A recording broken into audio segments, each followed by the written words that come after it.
नमस्कार भाइयों बहनों। आज का विषय है, आज एक स्पेशल विषय पे मैं बात करने आया हूँ। विवाह उपरांत मैं ये चाहता हूँ, जो समस्याएं विवाह के बाद बहुत ज़्यादा घटित होती हैं, घर बिगड़ जाते हैं, पारिवारिक संबंध खराब हो रहे हैं, उन विषयों को लेकर मैं ये चाहता हूँ कि एक विचार मेरे मन में ये आया है कि क्यों ना विवाह से पहले, क्योंकि देखा ये जाता है कि जब शादी हो जाती है तो पंडित जी जो हैं रात के फेरों के समय मंडप के नीचे 7 वचन दिलवाए जाते हैं।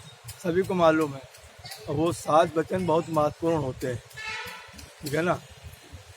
कि पति, मतलब 7 वचनों में कि पत्नी को कैसा शादी उपरांत व्यवहार करना चाहिए, पति का कहना मानना चाहिए, सास ससुर का साथ कैसा व्यवहार चाहिए, घर के परिवार के साथ। और यही बात लड़कों को भी सिखाई जाती है, ठीक है ना, कि आपको पत्नी के प्रति कैसा रहना चाहिए और कैसा व्यवहार करना चाहिए। वो अपना घर छोड़ के आती तो उसके प्रति कैसे समर्पण होना चाहिए। औरत कभी अपना घर छोड़ के जाए तो पति से पूछ के जाए, उसका सम्मान रखे, पति कोई दूसरी पत्नी ना रखे। इन सब चीज़ों की जानकारी दी जाती है, ठीक है ना। उसी पे आज मेरा विचार आया मन में वीडियो बनाने का, विवाह से पहले काउंसलिंग का, कि क्यों ना हम शादी से पहले बच्चों की एक काउंसलिंग करवाएं, वो भी बहुत ही अच्छे काउंसलर से। और मैं तो खुद उसमें सहयोग दे सकता हूँ, क्योंकि देखा ये जा रहा है कि बच्चे पढ़ लिख तो लेते हैं, लेकिन इस पढ़ाई का क्या महत्व है कि आप ईटेक कर लेते हो, बीटेक कर लेते हो और एमबीए कर लेते हो, कुछ भी कर लेते हो पढ़ाई में, लेकिन अगर आपकी उस पढ़ाई का कोई भी महत्व नहीं है, क्योंकि हर पढ़ाई में चाहे कितनी भी स्टैंडर्ड की पढ़ाई हो, अगर आपके ऊपर संस्कार और सामाजिकता नहीं है तो मुझको लगता है कि आपकी पढ़ाई का कोई औचित्य नहीं, क्योंकि रहना तो आपको पढ़ाई करके भी समाज में ही है ना। तो इसलिए मेरा ये कहना है कि आप पढ़ाई चाहे जितनी कर लो, लेकिन आपके पास अगर सामाजिकता नहीं है और आप परिवार में, समाज में आप अच्छे से अपने आप को डील नहीं कर पा रहे हो, या आप अपने वैवाहिक जीवन को अच्छी तरीके से नहीं चला पा रहे हो, तो आपकी पढ़ाई का कोई महत्व नहीं हो जाता है, पढ़ाई का कोई महत्व नहीं रह जाता है। क्योंकि पढ़ने लिखने के बाद आदमी को आना तो आखिर समाज में ही रहता है ना, और उसी से ही आपकी पढ़ाई लिखाई का बोध होता है कि आपकी जो शिक्षा है, आपने शिक्षा तो बहुत अच्छी ग्रहण कर ली, इंग्लिश मीडियम से पढ़ गए, इंग्लिश बोल रहे हैं फर्राटेदार, अच्छे पद पे भी चले गए, सब कुछ आपने हासिल कर लिया, बहुत अच्छी नौकरी भी हासिल कर ली। भाई नौकरी तो आपको पढ़ लिख के ही मिलती है ना, आपकी काबिलियत तो मिल जाती है, लेकिन उसके बाद आना तो आपको आखिर समाज में ही रहता है ना। और रही बात, आज हमको एक बात और कहनी है कि कहना नहीं चाहता था, लेकिन एक विषय आ ही गया है।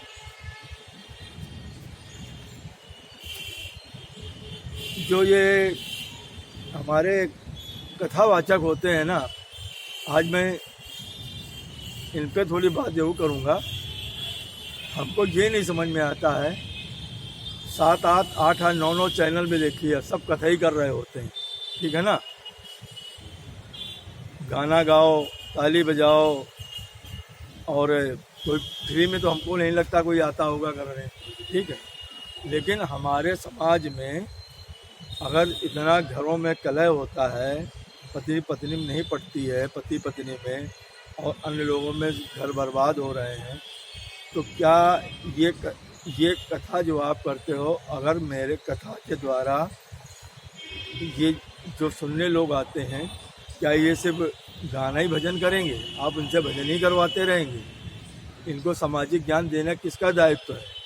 भाई रामायण महाभारत और तुम्हारे भगवत गीता, इसका तो आप अच्छा से ज्ञान दे देते हो, आपको ज्ञान भी बहुत है, लोग लेते भी हैं, लेकिन उतार कितना रहे हैं जीवन में, ये एक बहुत कठिन विषय होता जा रहा है। इसकी वजह से क्या हो रहा है कि जब तक वो पंडाल में रहे तब तक तो ठीक है, उसके बाहर निकले तो फिर उसी समाज में घुस जाते हैं। फिर दूसरी बात, चलो समाज में आप रहो ठीक बात, लेकिन आप जो कहते हो उसको अगर समाज में लोग नहीं उतार रहे हैं तो फिर आपकी कथा का मतलब क्या रह जाता है। तो मेरा मतलब आप लोगों से ये है कि आप जितनी देर भी कथा करते हो, पहला कथा करने के तुरंत बाद कम से कम घंटे 2 घंटे आपको समाज, घर, इस पे कैसे रहा जाए, इस पे आप ज़्यादा से ज़्यादा बात करा करिए, जिसमें कि वहाँ से जब जाएं तो उसके बाद अपने जीवन में भी तो उतारें। अगर वो जीवन में नहीं उतारते हैं, जीवन में केवल औरतें पीछे बैठ के भजन लिखती हैं और टेप कर देती हैं और घर में आके केवल फिर वही सब समाज में चालू हो जाता है, तो फिर ऐसे कथावाचक मतलब आप लोगों को कथा करने का क्या समाज में औचित्य रह जाता है। अगर आपकी कथा से लोग कुछ ज्ञान नहीं पा रहे हैं, ठीक है, केवल आगे की रौ में जो 10-12 लाइनें होती हैं, जो लोग बैठे रहते हैं, हमने देखा वो लोग तो अच्छे से ज्ञान लेते हैं, बाकी पीछे तो सब केवल टाइम पास है। तो उस तरफ आप लोग ज़्यादा ध्यान दें, मेरा आप लोगों से यही निवेदन है। हाँ, तो मैं ये कह रहा था, मैं तो ये जो कथावाचक हमारे बाबा जी लोग होते हैं बहुत सम्मानी, मैं आज ये भी जानना चाहता हूँ, इसमें से हमने देखा कि पिता के द्वारा पुत्र भी कथावाचक होता है, लेकिन इसमें से कितने लोग अपने बच्चों को सेना में, पुलिस में, अन्य विभागों में मतलब भेजते हैं, और ख़ास करके सेना में इनके बच्चे कितने जाते हैं। हमको तो नहीं लगता जाते होंगे तो बहुत कम ही लोग। अभी हमको हाल में जो पता चला कि योगी जी का कोई भाई सेना में है, तो हम चाहते हैं कुछ देश की सेवा के लिए भी आपके बच्चे जाएं, तो हम लोगों को शायद बहुत ज़्यादा खुशी होगी। ऐसे ही शायद कुछ देश के लिए ही कुछ काम करें। और मैं तो सरकार से पुनः आग्रह करूँगा कि रामायण में और रामायण प्लस महाभारत को रामायण प्लस भगवद गीता को आपसे हमारा बहुत विनम्र निवेदन है कि जो ये पढ़ने लिखने वाले बच्चों को पढ़ लिख तो जाते हैं, लेकिन इनकी बातचीत और भाषा भास्कर में बहुत परिवर्तन आ रहा है। लड़कियों में भी ईगो बहुत पाया जा रहा है और नौकरी लग जाती है। भगवान ने अगर थोड़ा बहुत ठीक ठाक इनको अच्छा सा बना दिया तो हम देखते हैं कि इनके ईगो प्रॉब्लम बहुत आ रही है, जिसकी वजह से घरों के माहौल बिगड़ रहे हैं। तो मेरा तो यही आपसे निवेदन है, अब आने वाली पीढ़ी के लिए रामायण को और भगवद गीता को आप लोग अगर कोर्स में अनिवार्य कर दें तो ये आने वाली पीढ़ी के लिए बहुत अच्छा रहेगा। क्योंकि आज तो 7 फेरे की बात होती है, पंडित कहते हैं कि बिटिया बगैर पति के घर न जाना। यहाँ तो 4 दिन नहीं होते हैं कि लड़की जोड़ा जंजा उठा के अपने घर चली जाती, पिता भी बुला लेते हैं, समस्याएं चालू हो जाती। इनको ये मालूम ही नहीं। अगर यही होता तो रामायण में जनक जी की पुत्री सीता जी थी, वो भी कह देते कि शादी उपरांत उन्होंने बहुत कष्ट झेला। वो भी कह सकते थे बिटिया ये तो रामचंद्र जी के घर का मैटर है, चलो जब समस्या का समाधान हो जाएगा तब तुम भी चली आना, जैसा आज लोग कर लेते हैं। तो बच्चों को मालूम ही नहीं है कि सबका जीवन एक सा नहीं होता है। रामायण और भगवद गीता यही संघर्ष, साहस जीवन में कैसे किया जाए, यही सब कुछ सिखाती है। इसीलिए मैं ज़्यादा प्रेशर दे रहा हूँ सरकार के ऊपर कि प्लीज़ आप लोग रामायण महाभारत को कम से कम ज़्यादा से ज़्यादा कोर्स में इसको इन्वॉल्व करें। इससे बच्चों को मानसिकता में असर पड़ेगा, वो लोग सीखते हैं। आज एक और मैं यही कहना चाहूँगा कि आप लोग हमारे चैनल को ज़्यादा से ज़्यादा सब्सक्राइब किया करिए और लोगों को सब्सक्राइब करने के लिए प्रेरित करिए। इससे बच्चे मोटिवेट होंगे, उनको अच्छे बुरे की पहचान होगी। और आज मैं कुछ नाम आए हैं मेरी तरफ। अब मैं हर वीडियो में, जैसा कि लोग मेरे पास नाम प्रस्ताव आ रहे हैं, कुछ नामों को मैं इस वीडियो को माध्यम से बोला करूँगा। इसमें से कुछ नाम मेरे पास आए हैं जिनको आज मैं बोलना चाहता हूँ और उन बच्चों को बहुत बहुत धन्यवाद देना चाहता हूँ जो हमारे वीडियो को देखते हैं और ज़्यादा से ज़्यादा शेयर करते हैं। उसमें पहला नाम आ रहा है एक कोमल वर्मा का, जो कि NRI हैं, हमारे कानपुर की हैं और अमेरिका में रहती हैं।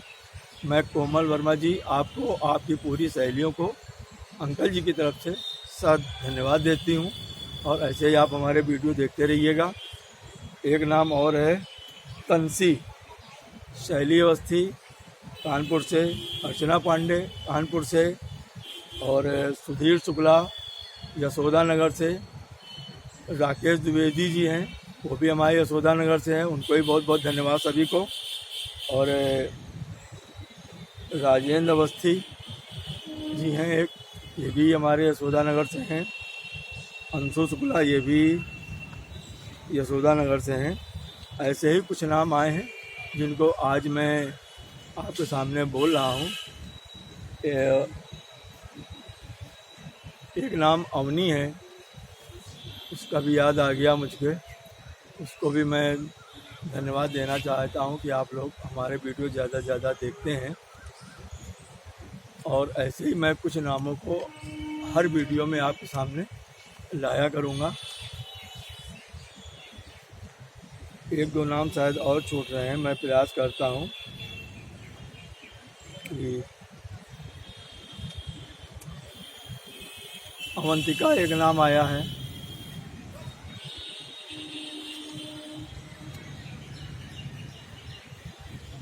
रमावस्थी एक नाम आया है। तो सबका बहुत तहे दिल से शुक्रिया और धन्यवाद है कि आप लोग ऐसे ही, मैं हर वीडियो में इतने नाम तो नहीं ला पाऊँ क्योंकि वीडियो बहुत बड़ा हो जाएगा फिर, तो ऐसे ही नाम मैं लाता रहूँगा।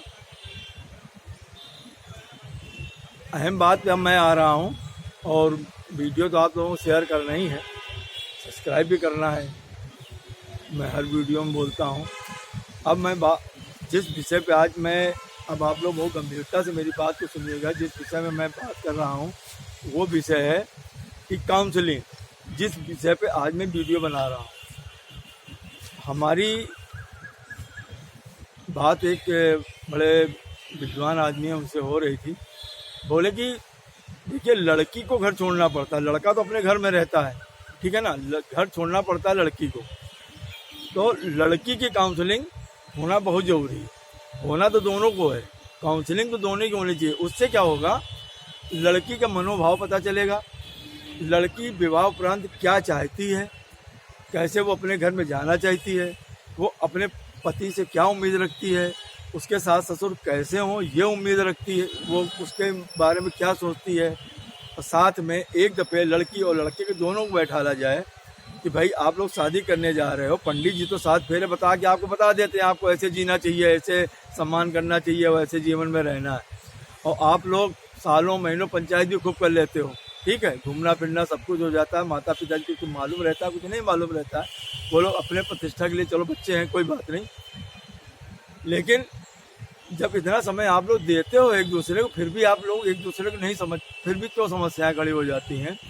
तो उसी विषय में ऐसे ही मेरी बातचीत चल रही थी। उन्होंने हमसे यही बोला, अवस्थी जी मैं चाहता हूँ कि शादी के पहले एक काउंसलिंग हो लड़के और लड़की की, जिसमें दोनों को मनोभाव पता होना चाहिए, लड़की का खास करके पता होना चाहिए क्योंकि उसको घर छोड़ के जाना है। तो बतावे कि हमारा होने वाला पति कैसा हो, हमारे साथ कैसा व्यवहार हो और हम क्या सोचते हैं, हमारी कैसे हम वहाँ पे जाके ट्रीट करेंगे, ये चीज़ लड़के वाले सुने और लड़के के मन की लड़की वाले सुने। जब दोनों का मेल मिले कि हाँ हमको इस तरीके से जीना है, तब तो भैया शादी करना ठीक है।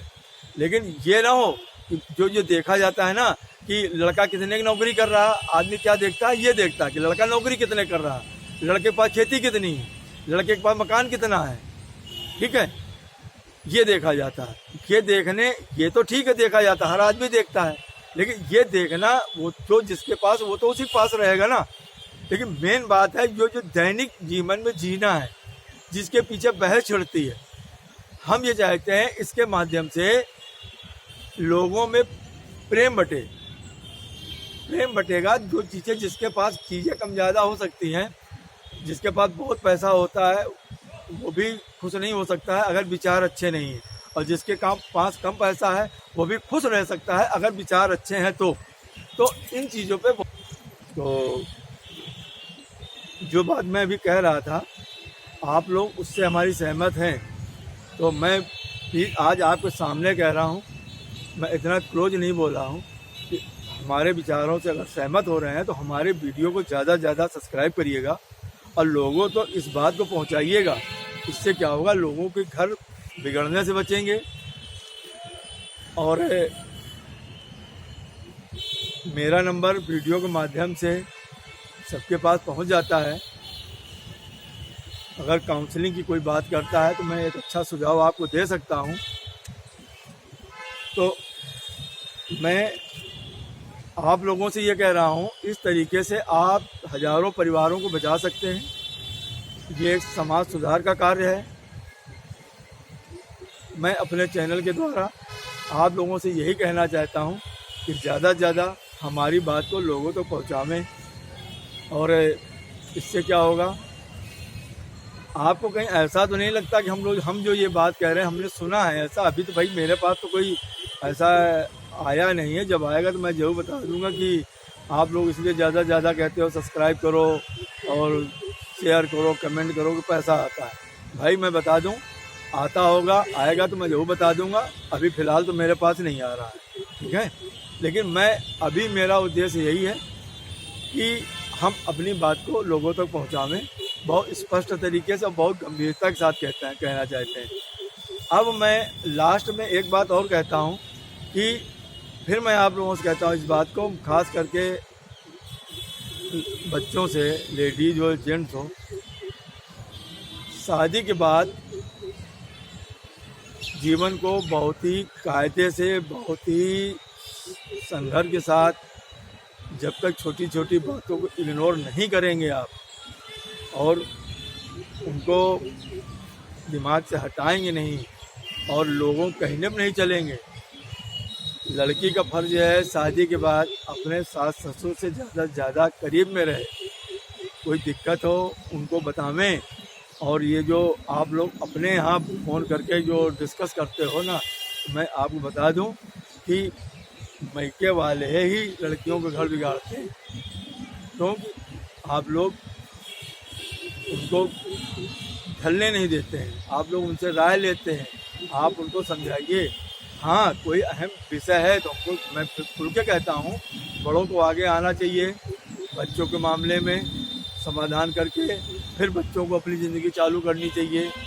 लेकिन इतना तूल नहीं देना चाहिए बात कि संबंधी खराब हो जाए। अब हम एक और गंभीर विषय बात कर रहा हूँ। आज मैं उन बेटियों की बात कर रहा हूँ जिनको मैंने यूट्यूब पे कई दफ़े देखा है कि IAS हैं, PCS हैं। मैं उनके कुछ नाम मेरे पास मैंने देखता हूँ वीडियो में, जैसे सृष्टि जैन देशमुख जी हैं, स्मिता सबरवाल हैं, अपाला मिश्रा जी हैं, और विशाखा यादव जी हैं, रितु जैन जी हैं, और डॉक्टर विकास दिव्य कीर्ति, परी बिश्नोई, ऐसे कुछ नाम आए हमने देखे हैं। तो मैं ये सोच रहा था, टीना ढाबी जी हैं, मैं इनके वीडियो देखता हूँ तो मैं उन बच्चों से कह रहा हूँ, उन बेटियों से कह रहा हूँ, आप कभी इनके वीडियो देखिए। ये लोग पूरा शहर संभालते हैं, कोई IAS है, कोई PCS है, इतने बड़े पद पे होने के बावजूद इनके पास एक, देखिए आदमी ऑफिस में रहेगा तो ऑफिस वर्क के हिसाब से उसका टोन हो जाएगी, उसका बिहेवियर रहेगा। लेकिन जब लोग समाज में भी आते हैं तो कितने सरल होते हैं कि मतलब हमको तो इतना गर्व होता है अभी मैं खुद इधर कई दिनों से षष्ठी देशमुख जी को मैं देख रहा हूँ कि कैसे वो बच्चों के साथ जाती हैं, स्कूल में जाती हैं, किसी समाज सेवा में जाती हैं, मंदिर में जाती हैं। अन्य सभी लोगों को भी मैं देखता हूँ कि बिल्कुल लगता ही नहीं है कि ये लोग इतने बड़े पद पे हैं। तो मैं आप बच्चों से बस यही कहना चाहता हूँ, सीखो, ज्ञान लो। समाज अलग चीज़ होता है, पद अलग चीज़ होता है। समाज में कैसे डील करना है ये एक बहुत बड़ा काम है। जो आदमी घर और समाज को डील कर ले जाता है, समझ लो उसकी ही पढ़ाई ये समझ ले बिल्कुल जिसको कहना चाहिए स्वार्थ लग जाती है। और अच्छे शब्दों में कहें तो मतलब उसकी क्वालिफिकेशन योग्यता योग्य हमको लगता कहनी चाहिए। मैं ठीक तरीके से नहीं सही समझा पा रहा हूँ। तो मैं यही चाहता हूँ अंत में आप लोग इस तरीके से चलें, इनको वीडियो देखें, इनसे प्रेरणा लें। कितने इतने बड़े पद पे होने बाद इन लोगों का एक भी हमको घमंड नाम की चीज़ नहीं दिखाई देती है। यहाँ आदमी 40-50 हज़ार की नौकरी कर लेता है, ऐसा ईगो में घूमता है, लगता है जैसे बहुत कुछ पा लिया हो। तो खास करके मैं बेटियों से कहना चाहता हूँ कि थोड़ा सा जीवन संघर्ष में जरूर रहता है। तो सब लोग इस जीवन को जीते हैं और इसको जीना पड़ता है इन्हीं सब बातों के साथ। मैं चाहता हूँ कि हाँ, हमारे चैनल को आप ज़्यादा से ज़्यादा सब्सक्राइब करें। और करेंगे ना पक्का? मैं फिर आपसे कह दे रहा हूँ, ज़्यादा से ज़्यादा